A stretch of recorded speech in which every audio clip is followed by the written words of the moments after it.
درود بر شما و به برنامه اخبار آزادی خوش آمدید. طاهری سفر هستم و با اتفاق همکارانم از شهر پراگ و دوشنبه در خدمت شما. امروز پنجشنبه است 21 آگوست و در ابتدا سرخط خبرها. اسرائیل گفت به زودی عملیاتی را برای تحت نظارت درآوردن یکی از گوشه‌های دیگری نوار غزه یعنی مرکز شهرنشینی آن آغاز می‌کند. ساکنان مسجد رانندگان و مسافران را به آلوده و افلاس کردن یکی از گذرگاه‌های مهم مرزی با ازبکستان متهم می‌کنند. انرژی است که می‌خورد، بکلاش که می‌خورد، آب می‌خورند، همش دمی دقیقه دیره سالفیت همه موسورا دقیقه دیره. دانشمندان در بریتانیا یک راه نوی درمانی را پیدا کردند که پیشراه پوسیدن و فرسایش دندانها را می‌گیرد. با استفاده از کراتین ما توانستیم پوسیدگی دندان را در مرحله اولش نگه و از بین رفتن آن را بازداریم. ولی شروع میکنیم از خبری درباره تاجیکان مقیم امریکا. گروهی از تاجیکان فعال مقیم ایالات متحده در فیلادلفیا به عیادت یک جوان 18 ساله تاجیک رفتند که در یک زنازنی سخت زخمی شده است و طبیبان برای نجات او تلاش دارند. در این زنازنی گروهی در ناحیه مونتگومری در ایالت پنسیلوانیا در امریکا زاده تاجیکستان محمد عزیز رحمتزاده سرش سخت آسیب دیده است و در شعبه احیاگری شفاخانه کودکانه شهر فیلادلفیا بستری است.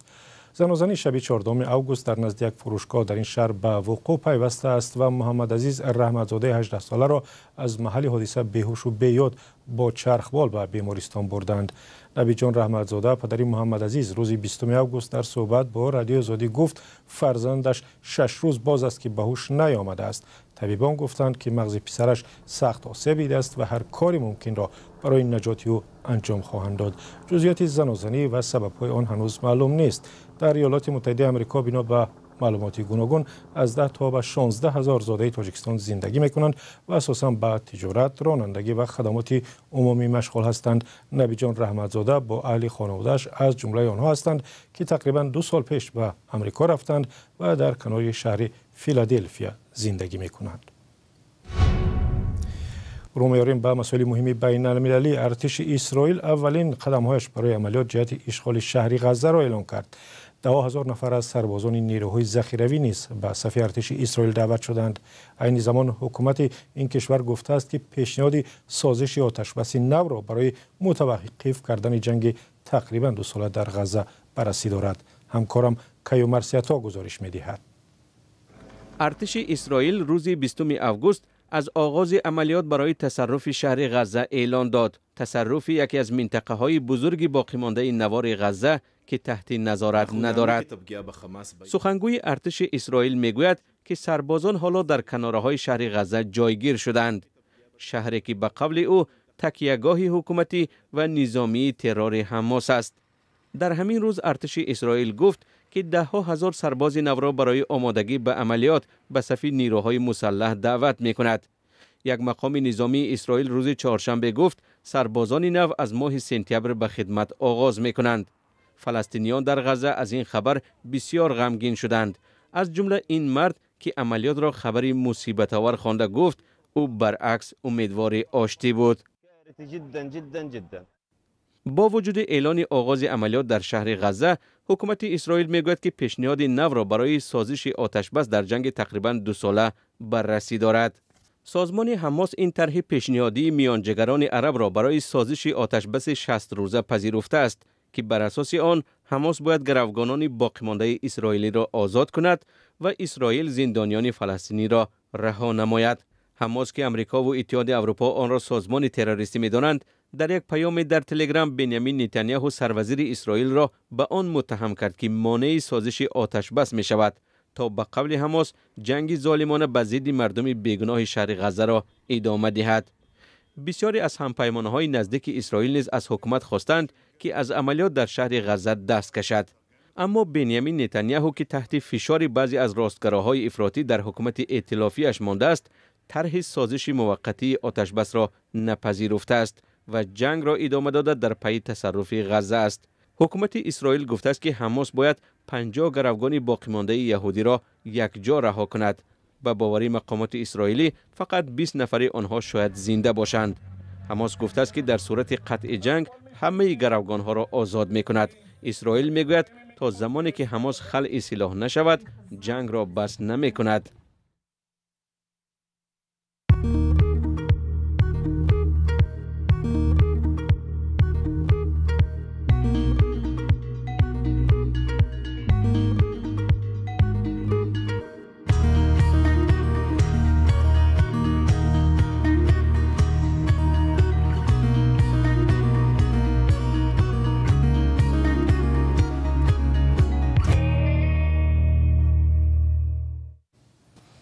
برمیگردیم به تاجیکستان. مقامات ولایت سوخت کاری شرکت‌هایی را که مسئول مسافر و بارکشی از طریق یکی از گذرگاه‌های سیر و آب با ازبکستان هستند سخت تنقید کردند و قول مقامات سهلنگاری در کار شرکت‌ها سبب شده است که گذرگاه فاتح آباد به یک جای افلاس و پر از پرتاب و آلوده تبدیل شده است. این گذرگاه که روزانه هزاران نفر و ماشین‌های بارکش زیادی از آن می‌گذرند برای اقتصاد تاجیکستان و ازبکستان بسیار مهم است. فرزان محمدی همکاری ما در سوخت به آنجا رفت و احوال گذرگاه را به ما و شما هم نشان می‌دهد. فراشان و تمیزکاران خواجگی منزلی و کمونالی ناحیه مسجد تقریبا هر روز این جویبارهای پر از پرتاب گذرگاه فاتح آباد را تازه می‌کنند. این مسیر بدون تنفس کار می‌کند و یک راهی نزدیک به تاشکند، پایتخت ازبکستان است. تمیزکاران میگویند از سبب آنکه مسافران و شماره نقلیات روز تا روز می‌افزاید، آلودگی محیط زیست هم در این منطقه زیاد می‌شود. ما قطعه برای جمع‌آوری پرتاب‌ها ماندیم، هیچ کمبودی برطرف نشد. پس آن برای جمع‌آوری ظرف‌های پلاستیکی قطعه ماندیم، بر زمین با همین کمبودی‌ها برطرف نشد. ما این نوشتجات آگاه کننده ماندیم. خود دین روز 4 عدد کامراها نصب کردیم، کامرای نظارتی. این کامراها از جانب بخش حفظ محیط زیست پر نظارت کرده میشوند.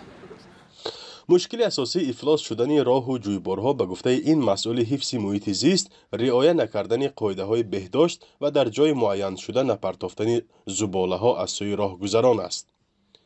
در یکم روز نصب دوربین‌های نظارتی چندین چنین حالت ثبت و نسبت عاملان جزا داده شده‌اند. روشن در اینجا 1 سال باز به جمع‌آوری زباله‌های پلاستیکی و پرتاب‌ها مشغول است. او میگوید در یک روز 3 بار اطراف را تازه میکند ولی پرتاب‌ها روز از روز بیشتر میشوند. پیش فرانده ماشین مایده میماند در پامپرس هم میپرتاید. تازگی رعایت نمیکند. آدم‌ها تازگی رعایت نمیکنند. همین پامپرس کشیدی در یک سلفان هم وای که یا بی‌اثر پرتاب خیلی نیست. این اما یان سیانکه با پرتاب نمی‌کنه. انرژی است که میخورد، بکل است که میخورد، آب میخورند همش دمی. دقیقه دیره سالفیت پالفیت همه موسورا دقیقه دیره. شینان даже همو توالت دادن هم ماشینوش کروشون میکنن خود پامپرز که دام هم سرام که میپرتویند. این مسئله در نشست خبری رئیس ناحیه مسجد نیز باعث عصبانیت و تکرار به تکرار ذکر کردن این مشکلات بود. اعظم علیزاده در این کار اساساً بارکش‌های بین‌المللی را سببگار می‌داند و دستور داده است که ورقه‌های آگاه کننده با زبان‌های تاجیکی و روسی و انگلیسی نشر کرده به همه راننده‌ها و مسافران تقسیم نمایند. این همشون کمزیستون میکنن. دیگه یک کس نمیکنه اونجا. آدمی که پیاده میگذره و دماغش جو میپرتویند. در همین حال یگان راننده بارکش آماده نشد در نزد دوربین این مسئله را شرح دهد. برخی از آنها در صحبت حضوری گفتند که بنابر پولکی بودن حاجتخانه در توقفگاه و بی‌بندوباری و انتظاری‌های طولانی در گذرگاه چنین حالت‌ها به وجود می‌آید. شرکت‌هایی که اونها را خدمترسانی میگن خدمترسان برای ما میکنن خطی اونها قطعی خوجگی منزل کاملی ما شرطمون نمیکنن. 2000 سوم در یک ماه بود است من ازش دستری ما با یک توریست میاد چی میگه که انا با همین گپ و همه چیش با نام ما با کمی دیگرو میگن پیش شده. نظری مسئولان توقفگاه تاجیک ونشترانس به این مسئله معلوم نیست و در حالت ثبت گزارش به خبرنگار رادیو آزادی گفتند که نوارگیری این منطقه منع است. با وجود آنکه این گذرگاه نقطه آخرین راه پولکی دوشنبه چناق است، مسئولیت تازگی محیط اطراف به دو شکیست ناروشن میماند. گذرگاه فاتح آباد تاجیکستان با آیبک ازبکستان یکی از پررواترین مسیر بین تقریبا 15 گذرگاه دانسته می شود. مسافران اینجا قبلا از پلیس‌ثانی نظامیان و رانندگان بارکش از گران شدن گذرنامه شکایت داشتند که بعداً تا جای حل خش را پیدا کرد. همکنون مسئولان مقامات محلی امیدوارند که رسانه‌ای شدن آلودگی‌های محیط اطراف بسیاری‌ها را به احتیاطکاری و مسئولیت شناسی وادار می‌کند. فرزان محمدی، رادیو آزادی از گذرگاه فاتح آباد ناحیه مسجد. و اگر دردی دندان دارید یا دندانهای حساس، پس گزارش نوبتی برنامه محض برای شماست. کراتین یک نوع پروتئین بسیار مهم را که در موی سر، پوست و پشم موجودات زنده یافت می شود به وسیله از معالجه سیری دندان تبدیل دادند. پژوهشگران در کالج سلطنتی لندن در بریتانیا می گویند که با استفاده از کراتین می توان پوسیدگی دندان را در مرحله اولش نگه داشت و حساسیت آنها را نیز بسیار کم کرد. گزارش خبرگزاری رویترز را در این باره همکارم میرزانوی خالقزاد تقدیم می کند. پژوهشگران در لندن با استفاده از کراتین یک اصول درمانی را یافتند که سیر دندان را برقرار می کند. حالا اگر سیر دندان رفت دیگر برقرار نمی شود. برای همین باید راه درمانی را یابیم. شریف الشرقاوی از مؤلفان تحقیق در کالج سلطنتی لندن است. تحقیق آنها نشان داده است که آمیزش کراتین با آب دهان یک قبط محافظتی مانند به سر دندان می آفرد. سر دندان که از غذای ترشیدار، نگاه بینی نامناسب و یا پیری فرسایش می یابد دیگر برقرار نمی شود. با استفاده از کراتین ما توانستیم پوسیدگی دندان را در مرحله اولش نگه و از بین رفتن آن را باز داریم و آنچه را که هر روز فرسایش می یابد دوباره بسازیم. به قول پزشک، پوشش کراتینی پوسیدن دندان را در مرحله اول باز می دارد، حساسیتش را کم می کند و سیر آن را مستحکم می کند. برخلاف رزین های دندان پزشکی، کراتین را می توان از پشم و یا موی انسان حاصل کرد. کراتین در پشم گوسفند، موی انسان، پر، ناخن و سوم حیوانات است. اینها یک نوع پسمانده به حساب می روند. ما می توانیم اصل ماده یعنی کراتین را از آنها به دست آوریم و از نوع استفاده کنیم که برای جمعیت ما سودمند باشد. راه نوی درمان دندان به آزمایش‌های بعدی احتیاج دارد تا کارایی آن ثابت شود. اما شریف الشرقاوی میگوید آنها با شرکت‌های دندان پزشکی مذاکره دارند و اصول نوی درمانی آنها قبول می شود. به قبل او محصولات به مثل گل و خمیره‌های دندانشویی‌های دارای کراتین تا 2 یا 3 سال دیگر به دست مشتریان می رسد.